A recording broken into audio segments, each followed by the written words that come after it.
Good evening, everyone. On behalf of the Houston Police Department, I'd like to welcome you to tonight's citywide Positive Interaction Program, better known as PIP.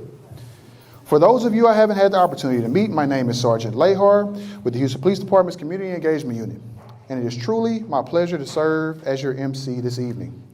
Before we get started, I'd like to recognize and thank everyone joining us here in person at the White Oak Conference Center, as well as tuning in live on YouTube, Facebook, and X. Whether you're here with us tonight or watching from home, we are grateful you've taken the time to join the conversation. I'd also like to recognize any elected officials, members of City Council, command staff, community leaders, civic club representatives, clergy members, neighborhood partners, members of law enforcement, and all of our special guests joining us tonight. Thank you for your continued commitment to serving our communities and strengthening the partnerships that make Houston a better place to live. Let's all give our guests a warm round of applause.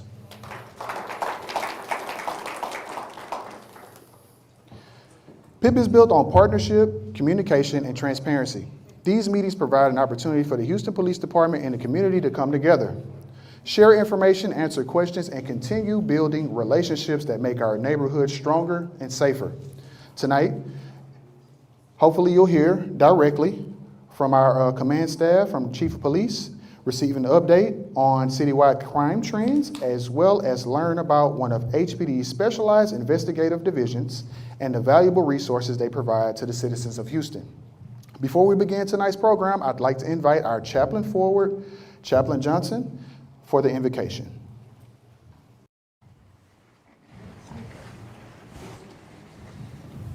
Thank you, Sergeant Lahar. Good evening, everyone. We can do a little better than that. Good evening, everyone. Good evening. Why don't you tell the person next to you how blessed they are just to be sitting next to you?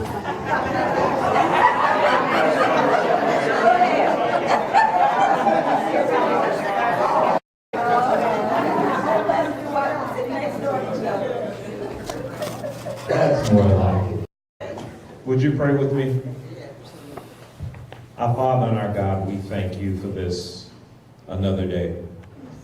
We thank you that you allowed us to be on top of the ground and the ground not on top of us. We ask that you continue to watch over each and every household represented here today. We ask that something be done or said to encourage, to inspire, to educate, and to influence the partnership that the Houston Police Department has with the citizens. We ask that you just continue to keep us connected. And we ask that you bless the meal that we are receiving. Let it be nourishment for our bodies. And when we depart from this particular location, we pray that our houses and our land and our property still be safe and intact. It is in your Son's precious name that we pray and give thanks. Would everyone say amen? Amen. Thank you. So we should do it. Can you move that over? Thank you, Chaplain Johnson, for those inspiring words and for reminding us why we do what we do. First up, we'd like to provide everyone with a snapshot of what's happening across our city. Data helps tell the story of where we've been, where we're going, and where we can continue to work together to make a difference. Please help me welcome Mr. Jim Mallard from the Houston Police Department's Crime Analysis Division. There you go. There's a clicker right there.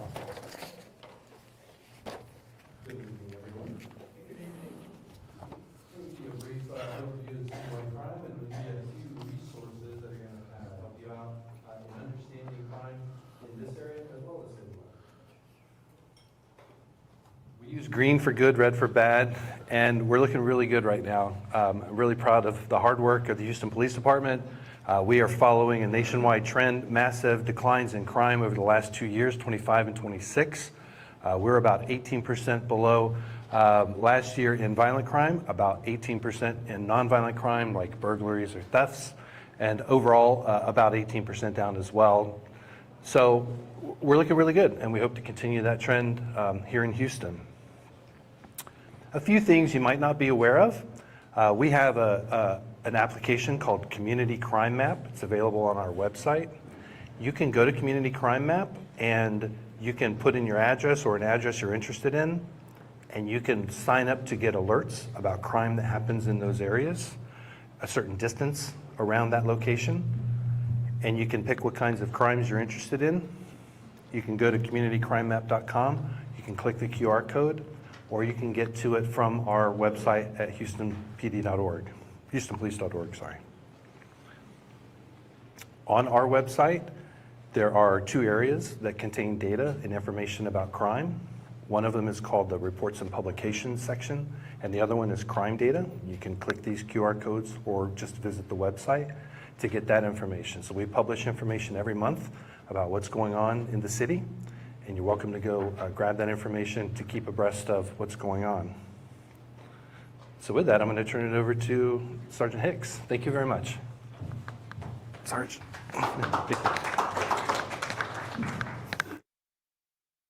Appreciate you helping us better understand the numbers behind the public safety and giving our community valuable information they can use. Our next presentation this evening highlights one of Houston Police Department's specialized investigative divisions. Many people hear the words Auto Theft Division and immediately think stolen vehicles. While recovering stolen vehicles is certainly a point of their mission, the work that they do extends far beyond that. Tonight's presentation will highlight the important work performed by the Auto Theft Division, their responsibilities of the detectives and the investigations assigned there, and the many resources available to the citizens of Houston to help prevent vehicle-related crimes and protect themselves from becoming victims. Please join me in welcoming our subject matter expert, Sergeant Tracy Hicks, with the Houston Police Department's Auto Theft Division. Thank you. I am going to start with my commander, my captain, Captain Wynn, is actually going to explain a little bit the details of what we have in auto theft, and then also talk about the new law regarding coalition and also.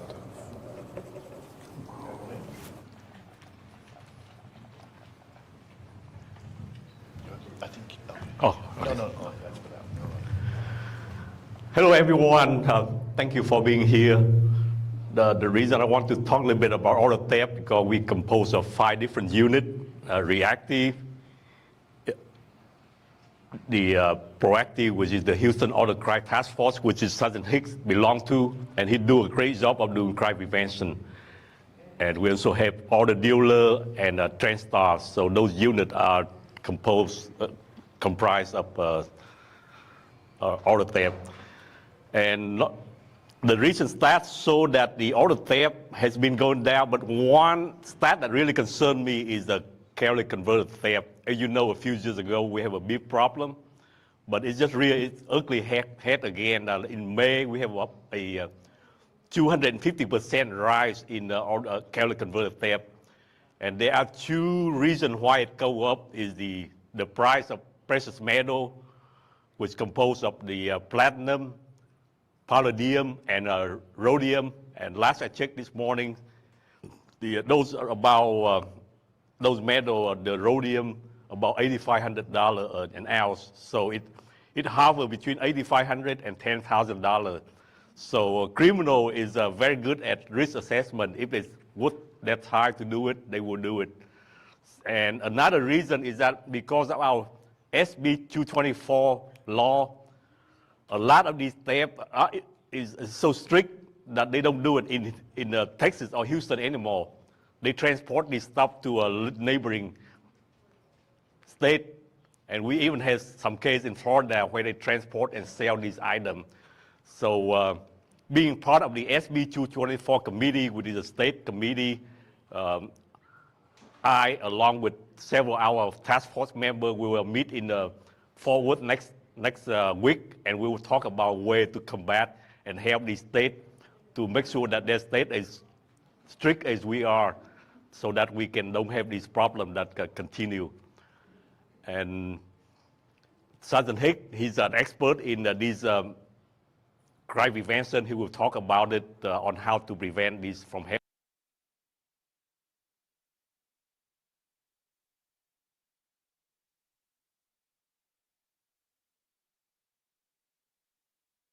Other vehicle, the Ford Explorer or Ford F-150, they still very open, exposed.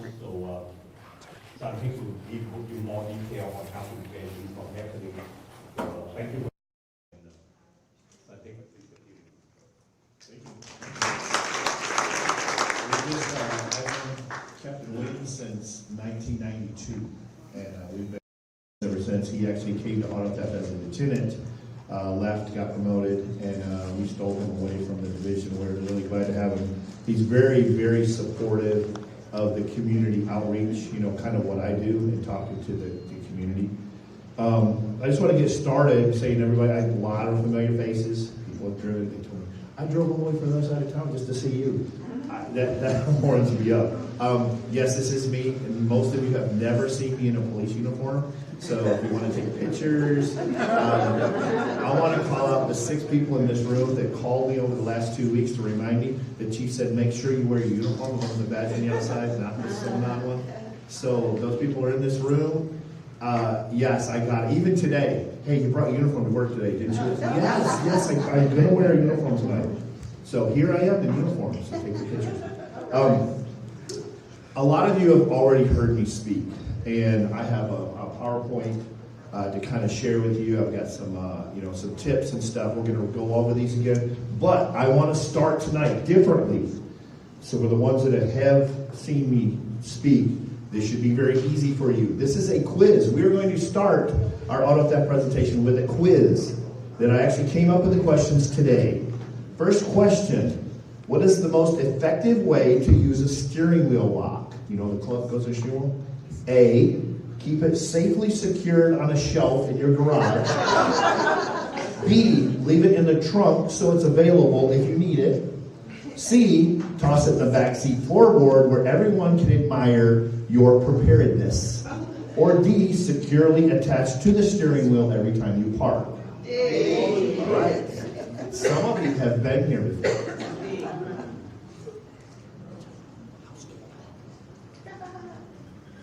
All right. That was Scott. He's awesome. Scott noticed this thing in front of the camera.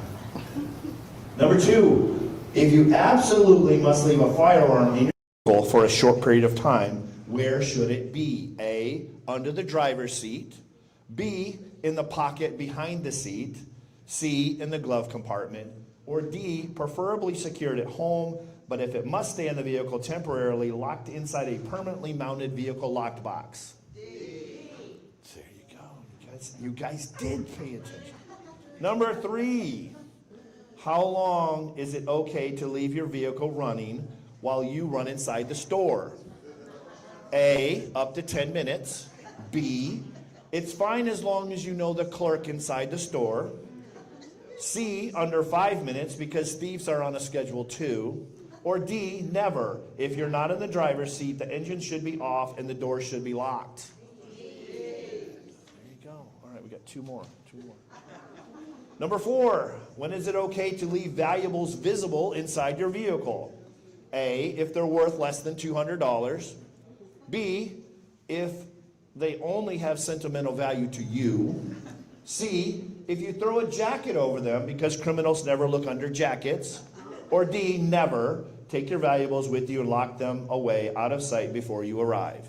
D. There you go. All right.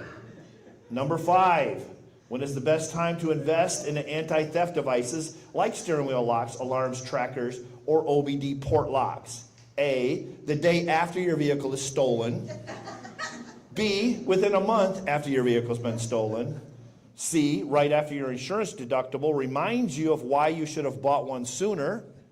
Or D, the day you buy your vehicle long before anyone attempts to steal it. All right, good. I have one bonus question. What is the number one thing people tell us after their car gets stolen? A, I was only going to be inside for a minute. B, this never happens around here. C, I don't think anyone would want my car. Or D, all of the above. All right, there you are. You guys did good. You guys have paid attention. Now I only need to convince the 6.5 million people that live in the Houston area.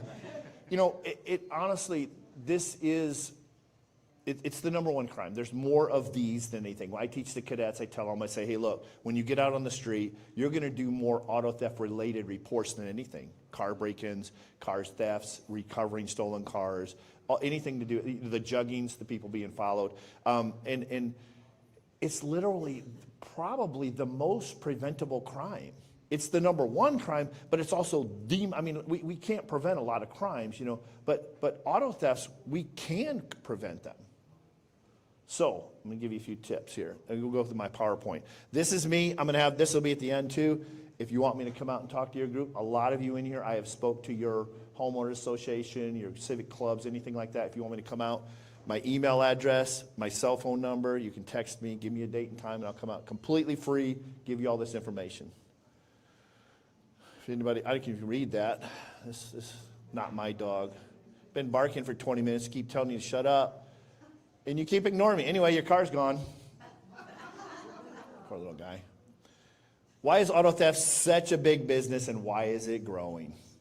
I'm going to read through these quickly. It's profitable. It's always going to be profitable. It's always going to be worth money. Selling the vehicle as a whole, online is easy to sell, offer up, the marketplace, stripping and selling the parts, online sales again, the trim packages, engine, wheels and tires, Facebook Marketplace. That's why it's there. Also, continued, it's needed to commit another crime. A lot of people think, well, my car is old, no one's going to steal it. I don't need to invest any money on keeping it. I could care less if someone stole it. I've heard those. Think about it. If I'm going to go rob a store or, do a shooting or go get some drugs at the border, I don't really need a new car to do that because I'm going to commit my crime and then get rid of it. So, yes, they actually want easier. Older cars are actually easier to steal than the newer cars. So you're actually about 10 times more likely to have your car or vehicle stolen if it's 2008 or older. Because most of the cars didn't have key fobs 2008 or older. You just need a screwdriver to start them. Drug transport sales, shootings, drive-bys, robberies, human trafficking. And those are all serious. People talk about auto thefts as being property crimes. Oh, it's a property crime. No, but what do you think they do with their stolen car once they get it? Those are not property crimes. How are they being stolen? Dealership scams, that's new. We actually had to create a unit. We have a sergeant, and he has 4 officers now. He had 1 for a long time, and now we have actually 4 officers because the financial scams that are going on right now that is becoming. That's because, like I told you, it's harder to steal cars. So I got to find a way to get the car with the keys, and so the financial crimes have gone through the roof. So we actually had to create a squad for that. Fake IDs, the fob, your key fobs, swapping those out for the dealerships, employee theft, that's all the dealership stuff. Pre-selling the vehicle online, Chevy trucks, Mopars, which, like the Hellcat motors, Hyundais and Kias. The pre-selling your vehicle online, these crooks, what they do, they figure out where your vehicle is, they like your vehicle, and they'll actually post pictures of it online but while you still own it. And then once they sell it, then they steal it, and it's gone. It's not even, been reported stolen for 3 hours, and it's already sold. The scanners and programmers, being able to break in your car. I know you guys have heard me talk about the OBD port lock. Your OBD port, actually have some back there, I'll show you what it is where you plug in, like if you're going to read, like if you have a check engine light, there's a plug right into your steering wheel. Sometimes it's up underneath, you got to look for it. But if you get down on your knees, you open the door and you look, it's going to be right there. It's on the steering wheel a little bit to the left. It's a pin, it's a port. It's a plug. It's like a plug. If I can plug into that, I can start your car. These little devices that 8 years ago, 9 years ago, they would sell these things. They were expensive. They were like $5,000 to $8,000, and so not everybody had one. They were kind of rare. But if you had one, you plugged it in, and it would read a code, and you could send a counter code and start your car. Now, those same devices, they're about as big as an iPhone, and they cost about $400. You can buy them on Amazon. So for $400, I can buy a device that's as big as an iPhone that I can start any car in the world as long as I can plug into the OBD port. Now I'm thinking, why don't I just go on to Amazon? I'm not advertising for them, and put OBD port lock. And it's a cap. It's just a screwed on. You put a cap on it and you put these screws in it, and you can't plug into it. It's literally that easy to keep your car. Get you one of those OBD port locks. Leaving your vehicle running. You know, that was one of my questions about leaving your car running. You know, I didn't believe this number when I got into auto theft. I've been in auto theft, for the people who don't know me, I've been in auto theft for 20 years. I've been doing the public outreach for about 13. So there's 2 officers out of the 100. We have 79 people in auto theft. 2 people have more time in auto theft than me. But leaving your vehicle running, we lose about a third of the cars stolen every day are people leaving a car running. It's like, there's no way that's possible. Like, not that many people leave their car running. But then when you start reading police reports like I do, it's like, oh my God, people leave their car running all the time. Daycares in the morning, you know, it's cold. I'm close to the house. My car hasn't warmed up yet. Or it's hot and I'm starting to cool it off. You know, go drop the kids off and jump back in. You know, I'm just in there for a minute. There's nobody here. It's in the morning, 6 a.m. No, except for the guy who's, you know, crouched down hiding in the bushes. Convenience stores every day, every single day. Remember we used to have the red box all over town? They're not so much anymore, but oh my God, the red boxes, you know, you pull up to the red box and you jump out and you're just going to return your movie. And you're like, you know, it's hot in Houston, you know, and turn the car off. It's going to get hot like in 3 seconds. So you leave it running and you're just going to throw your movie in there. But you know what do? You're like, you know what? Let's see if there's anything else. You check for the other movie and the guy sitting in the little McDonald's or whatever comes out, jumps in your car. You're like, what? And he's boop, lock the door and drives out every day. Man, people leave it running in the stores, convenience stores. And you know, when one of my questions was, it's like, well, I knew the clerk.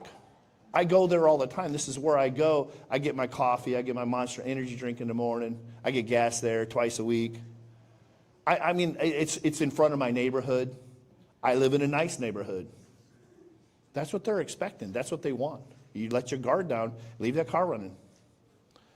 Oh, I forget I'm in charge. Most popular, everybody wants to know where the popular cars are, is my car on the list. I tell people, I do a lot of community events. I actually have, how many people have seen my big trailer, my big auto theft prevention trailer? You know, it's got my big screen TVs in there. I do a lot of public events. And people come up and they always want to know, like, where's my car? And I have like, somebody will say, I have a Subaru. I'm like, no, keep moving. Well, why? I'm like, no one steals Subarus. They're like, why? Because nobody wants one. And like, they're good cars, mind you. I'm just saying, you know, and I don't think, I've been in auto 20, I don't think I've ever stole a Subaru, never. So, or Priuses, nobody steals them. Electric cars, they don't steal electric cars yet. So they don't know how to. So our problem, it's not unique to Texas, but Texas, Arizona, New Mexico, and the southern states, we're all truck people. So they're gonna steal what everybody has. It's like, oh, why is GM trucks, you know, the Chevy and GM, you know, that's the same truck, right? So number 1 and 2, that's the same one. That's number 1 by a long shot. And it's not because like, well, our Chevy's easier to steal, that's why they're stealing. No, they're not. It's because there's more of them. There's more Chevys. So there's the engines, the parts. If you know, you got a crooked body shop in the neighborhood somewhere, and he's got a guy, he goes, hey, I need the front clip off of a 2022 Chevy, a blue one preferably, you know, and then, you know, you end up getting your truck back and just the front end's missing. You know, maybe the wheels, maybe the interior. They're looking for the high end, on the Chevy line, it's the high country. That's the top of the line. They don't call it a platinum. In Chevy, it's called a high country. Obviously, the GMC is the Denali. It's the same truck. That interior, I can put that. You can go on Marketplace right now. When you leave tonight, go on Marketplace, put Denali interior, 20 to 25, 26 Denali interior. Somebody's selling one from a 2025 Denali probably for $1,200. You get the center console, both the seats, the back seat, and both the door panels for $1,200-1,300. I got a base model GM truck. I want the inside to look like a Denali, $1,200. That's about $15,000 actually to buy it from a dealership if I wanted to convert my truck. But yeah, the problem with that stuff is there's no markings. There's nothing that says, oh, this came from this stolen truck. So as an undercover police officer, I can't go to Marketplace and go, oh, we're gonna go and meet up with this guy and catch him with this stolen stuff. We don't know where it came from. You know, we get people call us about their tailgate. Like, yeah, my tailgate was stolen. I met this guy on Facebook. I went to his house. That dude's got like 35 tailgates in his backyard. All different color, every type of truck you can imagine. You know they're stolen. You guys should go out there and arrest him. Not one of them is marked. The manufacturers don't put their new numbers on the tailgates. Tailgates are anyway, they start at about $6,000 to replace, by the way. but you can go on Facebook and buy one for $500. I love these guys. Sergeant Hicks is so awesome. I want to see what the sign language for that is. I mean, that way I can repeat that back.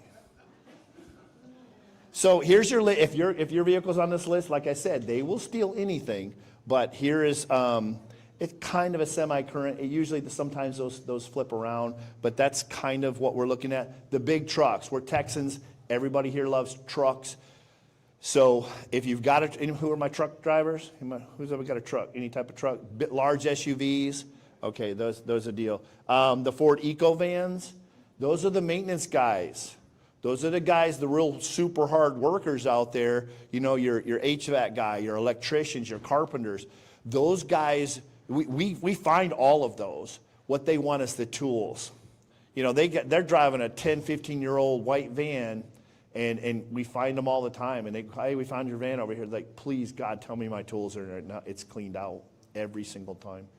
And it's sad. It's sad because, you know, if you can imagine, that guy's lifetime of collecting those tools, and those things aren't cheap. But that's how he makes his money. It's like, how do I make money to replace my tools when I don't have the tools to make the money?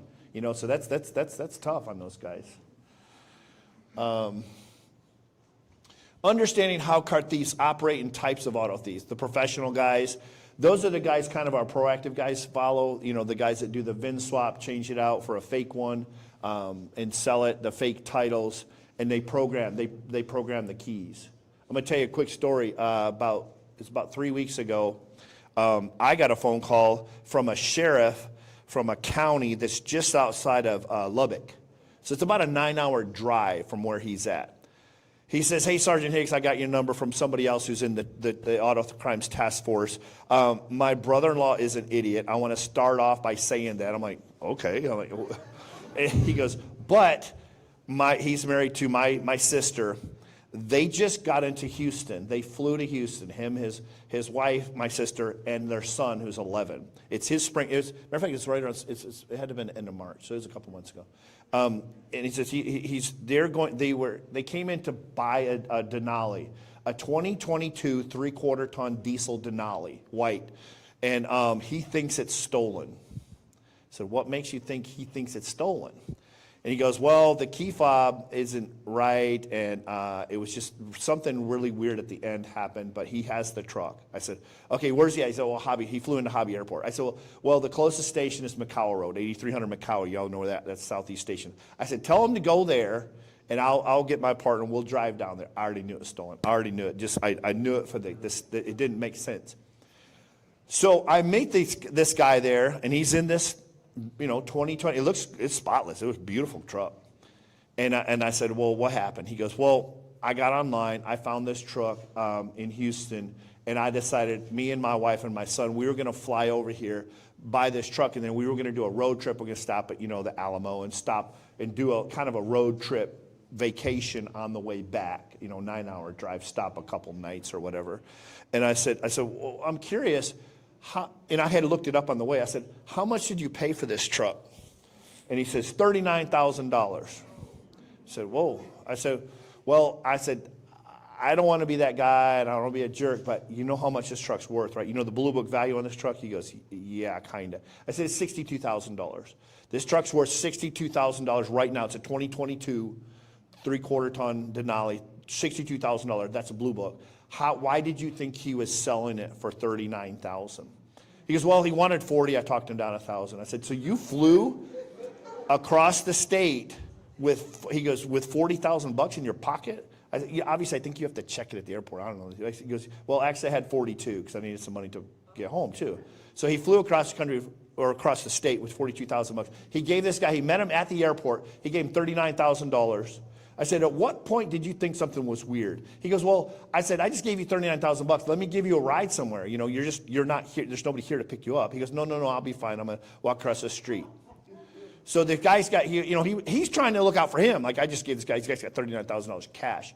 And so the guy walks across Hobby. There's some apartments across the street from Hobby. So he goes over there.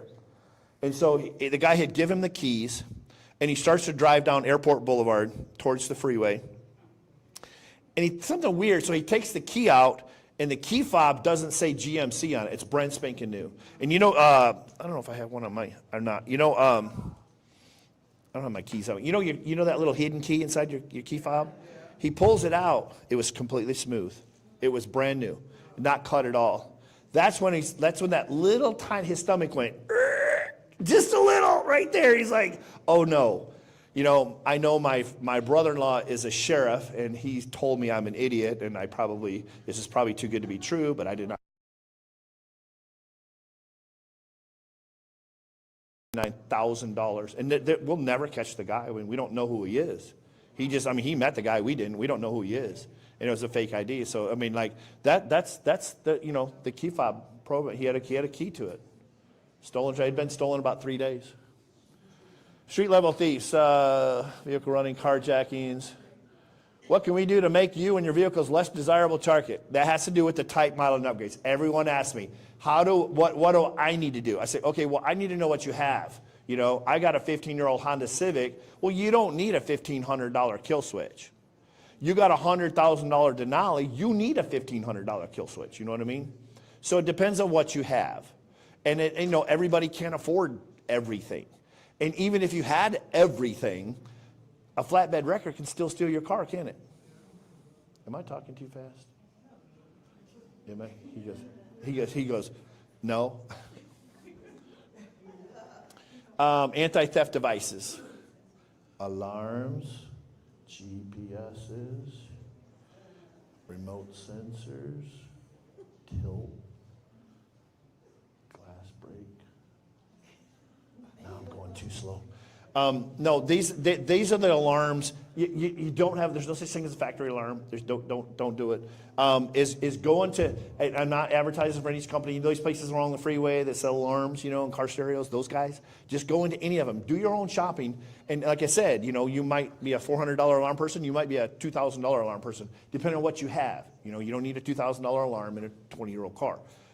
So. When you do go looking for alarms, they're not, some of you are probably not as old as me. I might be the oldest one in the room.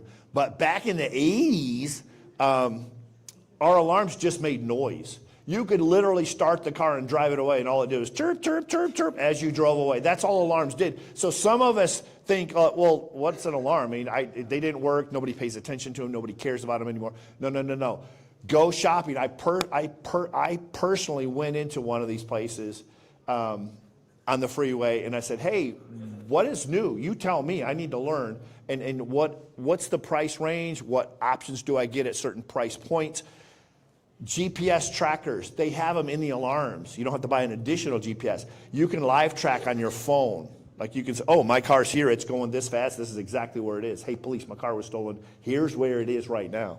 The remote sensor, that means how many people park away from your car. Like you work downtown and you park a block away in a parking garage. You don't know if your alarm's going off. Your phone tells your alarm's going off. Same thing, you live sometimes in an apartment complex and you're away, your bedroom's not near your car. You want your phone to tell you if you're in the movie theater, for example, you want your phone to tell you. The tilt sensor, catalytic converters, wheels and tires. If your car, once it's armed, if it moves in any direction, somebody jacks it up, a wrecker picks it up, or it tilts because somebody's got a jack on it, it goes off. Glass break. A lot of alarms, you can break the glass, reach in and grab a purse, they won't go off. They have microphones. They know what glass break sounds like, so make sure you get glass break sensors. The shock vibrations, that's that sawzall. They climb underneath your car and hit it, zzz, that cut your catalytic converter off, sets the alarm off. Most alarms don't go off unless they have a vibration or a shock sensor. The ignition disabled. Make sure if the alarm goes off, the car doesn't start. You know what I mean? Like the old ones, you could still start the car. So you look for those type of options. And you say, hey, okay, well, what's the $400 one? What's the $1,200 one got? And there's a couple in between. And do your shopping, because like I said, everything's not for your car. Steering wheel locks. We all know I love them. Matter of fact, I got two. We're going to do some door prizes. Some of you might have won one before or gotten one of those steering wheel locks. And here's the tricky part. Remember question number one? They actually have to be on the steering wheel to work.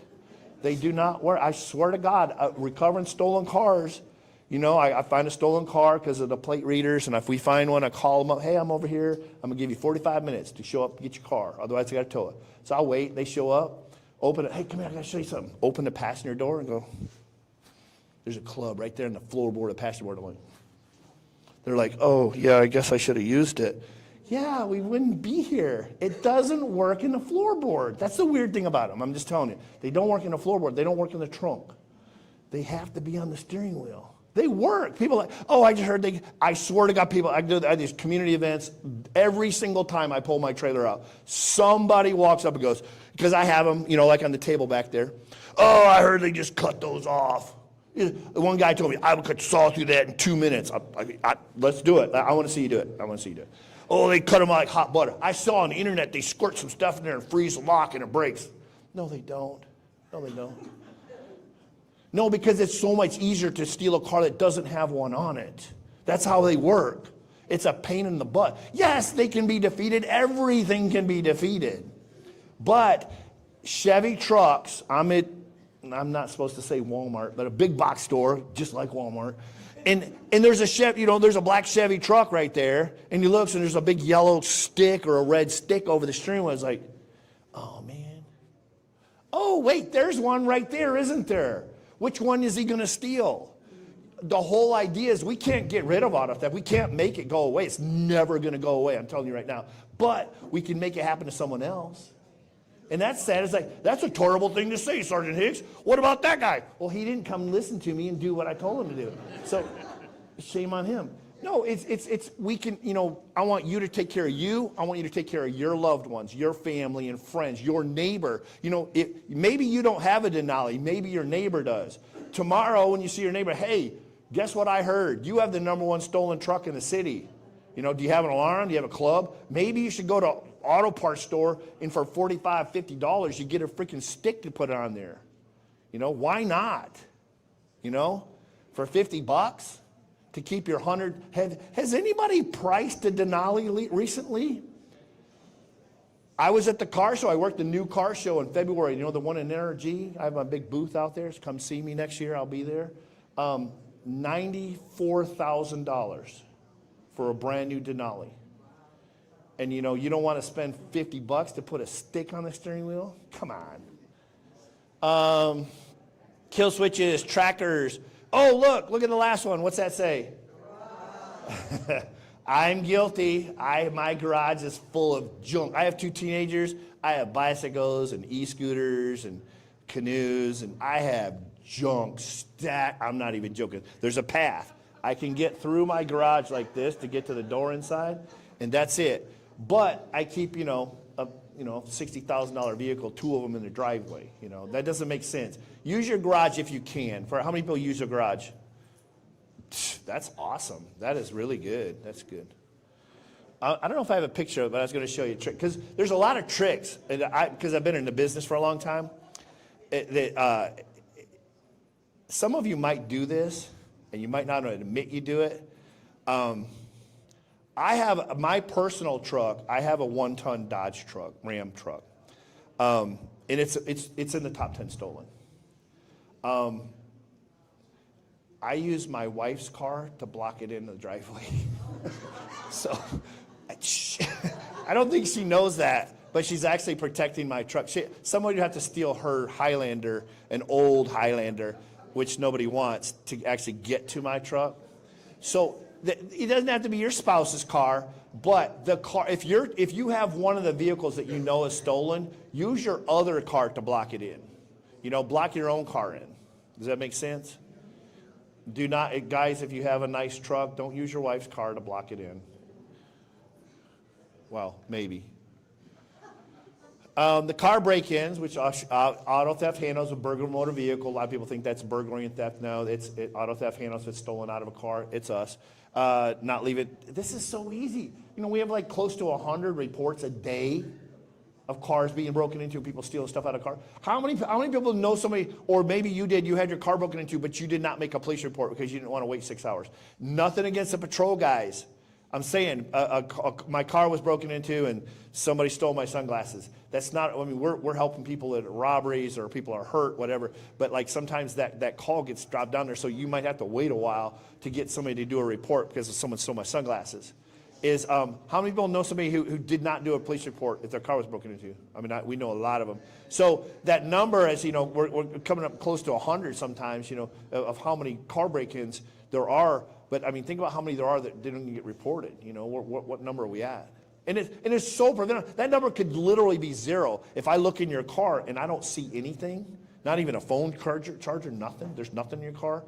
Now, I say that, and I've been saying that for many, many years, but there are guys breaking into cars that don't have anything. What are they looking for? If they don't see anything in your car, what are they looking for if they break in your car? Guns. This is the new. So, you know, back when I got into auto theft, you know, people stealing laptops, tools, you know, iPhones, iPads, whatever. A lot of people don't leave that stuff in there. If you've ever had anything stolen out of your car, you never do it again. You know, that's the sad thing is like, once your truck gets stolen, the next one you get, then you put the alarm on it. I don't know why, but that's how it really works. If you've ever lost a purse or a laptop or some tools in your vehicle, you never do that again. It's leaving your vehicle like there's nothing in it. So that's important. And actually, so where are we at? Not leaving valuables. Parking near public buildings. Park where well lit. Using your garage. And remember, guns. Never, ever leave a gun unsecured in your vehicle. That's crazy. That number should be 0. We're all Texans. I don't care if you carry concealed person. I don't care if you're a gun fanatic or an anti-gun. I don't care, personally. But we're all Texans. There's a lot of guns. But as a gun person, as a gun carrier, if you're not a gun person, I guarantee somebody in your family is. We all have a gun. We all have that one person in our family. There's a little 2-gun. But you know there are places we cannot take our guns. You know, a bar/restaurant that's half bar, half restaurant. You can't take them in there. You know, you're going to go see a concert at Toyota Center. No guns allowed. You go to Minute Maid Park, or Dakin Park, I don't know what they call it now. Minute Maid Park is no guns allowed. Energy, no guns allowed. The Woodlands Pavilion, there's no guns allowed. So there's a lot of places we cannot take our guns. Your kid's school, you know, government buildings, there's a lot of places we cannot take our guns. So, you know, and I can imagine, you know, you're going to pay, I don't know how much. Have you ever seen concert tickets recently? You know, so you park 14 miles away from the Toyota Center because, you know, it's $100 to park here, but it's 10 down the road. So you park, you're halfway there and you realize, oh man, I got my gun on me. They're not going to let me in. I got to walk all the way back to my car. Walk all the way back to the car. I'm just sticking under the seat. No one's going to find it there. You know, there's all these cars. No one's going to. No, that's what these guys wait for. That's what us is our undercover guys. We're out there. World Series during the FIFA thing. All of our auto theft guys were out there because anywhere there's a lot of cars, guess who's also going to be there? Those crooks. And they're all Texans. You know what the very first ones they're looking for? And I've told you, a lot of you have heard me say this before. You know those guys with the trucks that say come and take it in the back window? If my truck says come and take it and I'm parked at Minute Maid Park in the parking lot and there's a Prius with a unicorn sticker on it, which one do you think has the gun? More chances of having a gun in it. Right, I'm telling people like, really, why? You know, this truck is protected by the Second Amendment. You know, there are so many stickers that would let me know that this guy's probably pro-gun. Even, you know, a lot of, not so much police officers, but family police officers, they do the thin blue line thing. Well, this is the police officer. My son's in the military. You know, I'm a proud veteran. A fireman, anything you would think, a hunter fisher, they got the fish, they got the rack of horns on their deal. All those guys are pro-gun people. And if your vehicle's at a bar or a bar/restaurant or a sporting event or a concert, those are the first ones we're going to pop open and look for those guns. And hopefully, if you are a gun person and you're smart, is you have a bolted in locked box, a safe of sorts. You know, it's not permanent. If you do get, you know, remember we gave away those safes so that some of you got those things? Those are very temporary. If you are truly a gun person, don't even use the one I gave you. I want you to get something bolted in, something more heavy duty. And that way you got it, you know, it's something, your mind is at ease, you know. You go to a ball game or something and stick your gun in there, lock it up. All right, what else we got? Oh, there's my thing. You ever seen this in the back of their windows? It's Greek for there's a free pistol in this truck. That's I've seen that on the back of trucks, and every time I think of that internet meme when I see that. What do they target? Purses, cameras, iPads, laptops, tools, phones, guns, guns, guns. The juggers. I'll give you juggers, people following you from the bank. These are the new guys. They're working smarter, not harder. Meaning like these guys have to steal something out of your car. Well, it's not worth it. I got to sell it. I steal an iPad. Well, now I got to sell it. I don't get money for 3 or 4 or 5 days. Guess what? I can hang out at the bank, wait for this little old lady or this person with some kids or somebody on crutches to come from an ATM machine. I don't know if they got $40 or 400. It's cash. It's cash now. Follow you off wherever you're going. The minute you stop, like, hey, give me that money. Happens all the time. So that's the new. So what's the key to that? Awareness. Is we have to know. If anybody in here's ever been jugged or an immediate family member ever has been followed from the bank, I guarantee you watch. Because remember I told you it has to happen to you before. It doesn't have to happen to you, but normally us as humans, once it happens to us, it very rarely happens again because we are become hyper aware of that.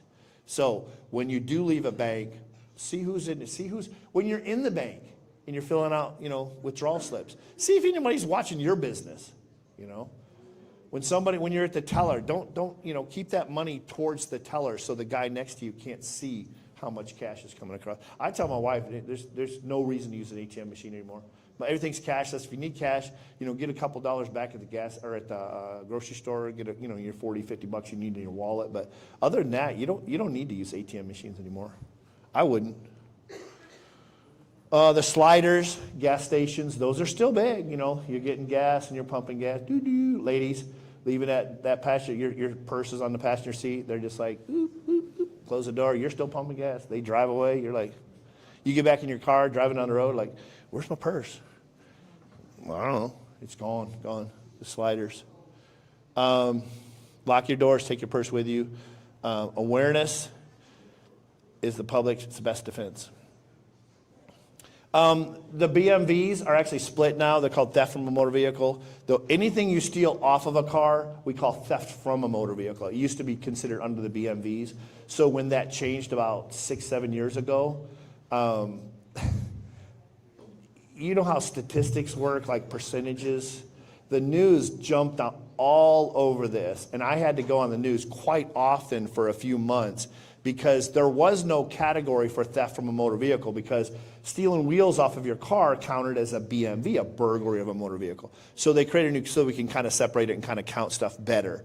So the first year that there was theft from a motor vehicle, the news, they check our stats all the time. And they're like, Sergeant Hicks, we'd like to talk to you about the 400% increase of theft from a motor vehicle. I'm like, what? There's not been a 400% increase. No, there was none last year. It's a new category. It didn't go up 400 or 5,000%. It's, we just took some out of this category, and it's a new category. So does that make sense? So don't believe it's just something if you steal it from a car, it's just theft from a motor vehicle. Upgrading alarms, same things you do. Depending on what type of vehicle you have. Tailgates, that's theft from a motor vehicle. $32, Amazon, tailgate. And who's my truck people? Anybody trucks? Anybody got a family member got a truck? Your cousin, nobody in here's got a truck. I'm like, where am I, in California? I thought I was in Texas. Everybody in here knows somebody with a truck. Like I said, it's $32. You get this little clamp. It goes around the hinge. And it's like you set it and forget it. You never have to take it off, ever. I have one of my Dodge Ram. $32. Etching and paint, your Cadillac converters, those are part of that. Online sales of the internet have fueled this crime. Stuff I can steal off of. Jeeps, any Jeep people in here? Oh my God, they love the Jeeps. You know why? Because all the stuff they bolt on them, easy to sell. Look, the catalytic converters, they do exist. It's not Cadillac converters. People call them that. That's a joke, okay? They're catalytic converters, not Cadillac converters. But that's a Cadillac converter right there. There's your millennial anybody stick shift? Anybody know how to drive a stick? A couple of us, yeah. We call that the millennial anti-theft device. They do not know how to drive a stick. That's like probably the best anti-theft device there is. There's another one for Texas right there. You put a sign up that says AC does not work. Ain't nobody can steal that truck in Texas. We work together as police and community. That's how we fix it. AC does not work. Making it harder for thieves to earn a living in our community. Like I said, we can't make it go away, but we can take care of our family, and then that family comes to our community, our neighborhood. When a crook comes through a neighborhood, apartment complex, and he doesn't make it, everybody there's got a club, everybody's using a garage, then he has to go somewhere else. Harden our targets. That's all the stuff I talked about. Education, training, community outreach. That's how we fix auto theft. That's how we make it go away. There's my information there. I can do the same thing for your neighborhood for free, completely free. If you have snacks, good ones, I put you at the top of the list. Like I said, right, take a picture. That's my cell phone. So you can text me, say, hey, I met you at such and such. Will you come out and talk to our group? I can definitely do that. Church groups. If there's more than 10 people, I'll be there for you. If you have a community event, I can bring my big auto theft trailer and, show you. I can bring all the gadgets with me and actually show you what we can do. Cool? Everybody enjoy themselves? Yay. Question? Yes, ma'am. Sure. I mean, do we have time? Where's my timekeeper? Where's Susie? Susie? She's back there talking. Okay. Yeah. Just a quick question, because I was told I have a car now that has a fob, it doesn't have a key. Not to leave it by my back door because they can copy it. I've seen those. You're talking about a scanner that can actually capture that code. Should I be doing anything like that? It's called a Faraday bag. Now you can keep it away from the back door, which is going to be good. They're very rare.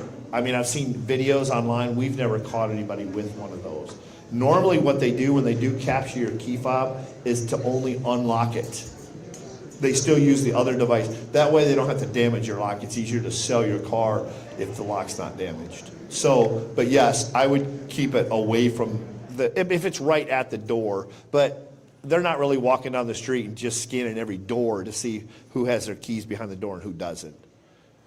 And it depends, like you said, like if it's a Denali, yes, do everything you can to keep it. If you got a high country Chevy, if you've got a Toyota Corolla, not so much. So like I said, it depends on what you have. Yes, ma'am. I'm trying to sell my old 2005 Pontiac Glide, and a guy just shows up at my house. I had a for sale sign of the car, and he wanted to take it for a test drive. Oh no. Oh, well, let me finish my story. And I said, well, I've got to get my puppy. If you want to go for a ride, I'll drive it because it's a standard shift, and I don't let anybody drive my standard shift. And I said, I'll go get my sweet puppy, and he can ride with us.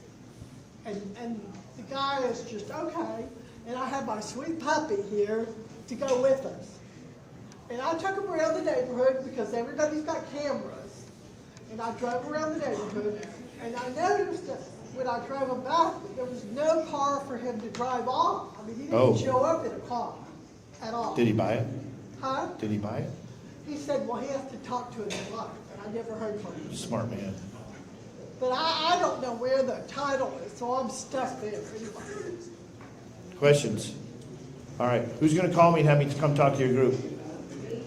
All right. Good deal. Definitely, I'll come out. All right. Thank you.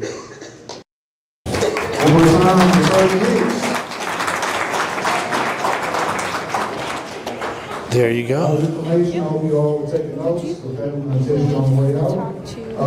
As we conclude, To what? unfortunately, Chief Diaz was unable to join us.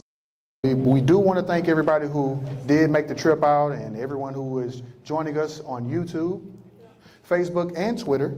Chaplet, Johnson, Mr. Miller, Jim Millard, and Sergeant Tracy Hicks, thank you again for your presentations. All of those tables that you saw set up as you were walking in after you signed in at the front, please make sure that you stop by there and get some of those resources, okay? We want to send you home with great information, but we also want to send you home with something that you can hold in your hand and refer to at a later date. Thank you again for joining us, and please have a good evening.